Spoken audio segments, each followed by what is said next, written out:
On n'a clairement pas la même notion du mariage. Les gens anti-mariage ne sont pas modernes, ils sont traumatisés. Ils ont grandi en regardant des couples fracturés, faibles, mal choisis, mal construits. Leur père, leur famille, leurs amis, leurs propres échecs. Alors, ils projettent ce chaos sur tout le monde. Ils généralisent leur manque de vision. Regarde sur les réseaux sociaux par exemple. Une vidéo d'un beau couple qui se marie. Va lire les commentaires.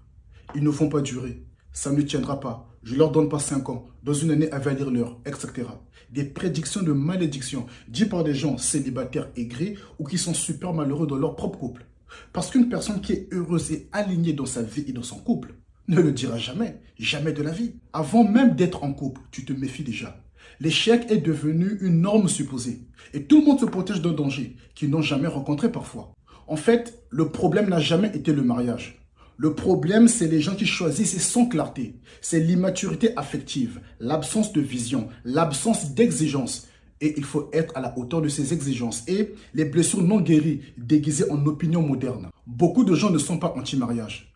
Ils sont anti-responsabilité, anti-engagement, anti-travail sur soi. Tout le monde veut un mariage puissant, mais avec un mental fragile, un ego blessé, zéro discipline émotionnelle. C'est comme demander une Lamborghini avec un permis vélo. Mais le célibat spirituellement assumé existe et il est noble.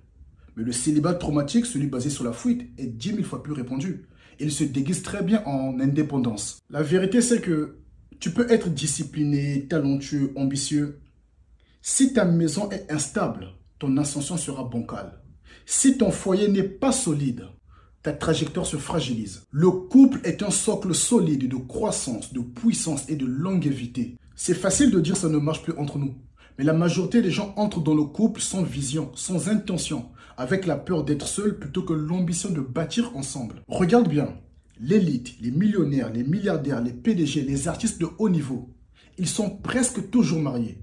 Un bon partenaire n'est pas une distraction, c'est une infrastructure, une fondation spirituelle, mentale et financière. Un couple solide augmente ta tolérance au risque. Tu n'es plus seul contre le monde. Quelqu'un qui croit en toi même quand tu doutes. Et ça vaut plus qu'une fortune. Tu deviens plus motivé, ça t'ajoute du courage. Un bon partenaire amplifie, multiplie. Un mauvais partenaire te ruine, te freine, t'épuise et parfois même t'éteint. Il soustrait ou divise, il n'additionne jamais. Du coup, le vrai mariage, ce n'est pas on reste ensemble parce que c'est écrit. C'est plutôt on s'élève ensemble parce que c'est choisi. Deux personnes en croissance, côte à côte, alignées sur une vision supérieure. Ça, c'est intéressant. Le reste, c'est de la colocation romantique. Trouver la bonne personne, c'est rare. Devenir la bonne personne, c'est indispensable. Le mauvais partenaire te détournera de ton destin.